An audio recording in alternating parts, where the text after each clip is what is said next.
So as many of you know, the ideas for these English lessons come from my own life. And today I'm tired.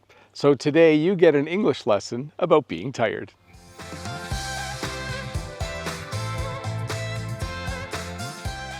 So let's start by talking about the reason why I'm tired. And as I give you my 3 reasons, they're also common phrases that all English speakers use when talking about being tired. I was up late Friday night. I stayed up late Friday night. I went to bed late Friday night. Those are very common ways to describe why you are tired. My school went to a baseball game. We went to see the Toronto Blue Jays, and I didn't get home until 1:45, and I went to bed at 2 a.m. So 3 common phrases you can use to describe why you're tired. You can say, I was up late, you can say, I stayed up late, or you can say, I went to bed late. So of course, it's not just going to bed late that can make you tired. Sometimes you have to get up early in the morning. This past Saturday, I was up early. This past Saturday, I had to get up early. This past Saturday, I got up early. I went to bed late and I got up early. It's a bad mix. So I think that's why I'm extra tired. My son needed to be somewhere. So I got up early. I had to get up early. I was up early on Saturday in order to bring him to where he needed to go. So sometimes you're tired because you go to bed too late. Sometimes you're tired because you have to get up early. And sometimes it's actually both. Now, of course, in English, we like to emphasize sometimes. And in the sentences I just taught you, I would use the words way to in order to emphasize. I would say that Friday I was up way too late. Friday I stayed up way too late. Friday I went to bed way too late. Saturday morning I got up way too early. Saturday morning I was up way too early. And Saturday morning I had to get up way too early. So you just add those 2 little words and it really emphasizes what you're trying to communicate. So you might think I'm wearing sunglasses because I have bags under my eyes. I don't actually, at least not too bad. It's Monday today and I was up late Friday night and I got up early Saturday. So you think I would have recovered by now, but no, I'm not wearing sunglasses to hide the bags under my eyes, which is a common thing to have when you're tired. I'm just wearing them because it's really sunny. So if someone was to ask me why I seem so tired, I would probably answer kind of abruptly, not even using a complete sentence. If someone said, Bob, you seem really tired today. What's up? I might just say, lack of sleep. And then that would communicate to the person that I'm tired because I didn't get enough sleep. I might also just say, not enough sleep.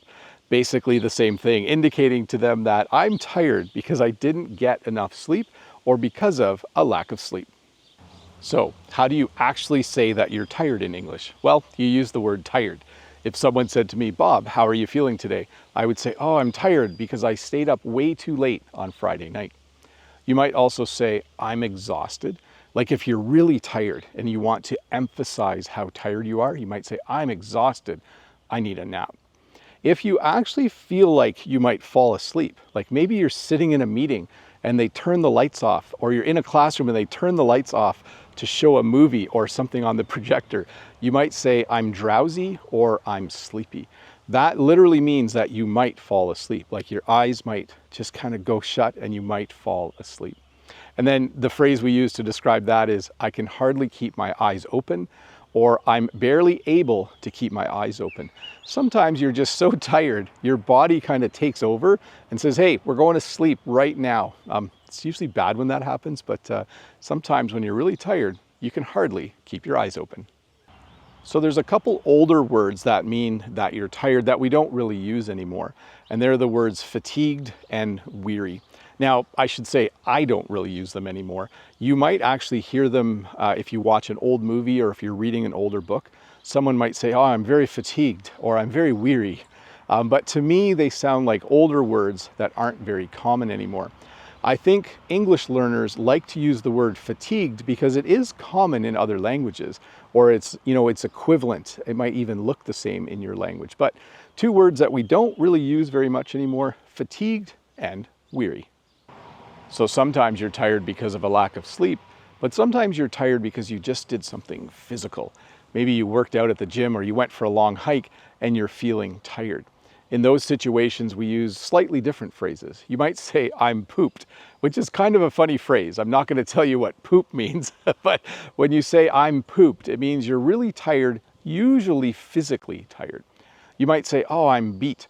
The other day I had to dig in the ground for Jen. I had to dig a trench. And when I was done that, I was like, whew, I'm beat. Basically saying I'm physically very tired.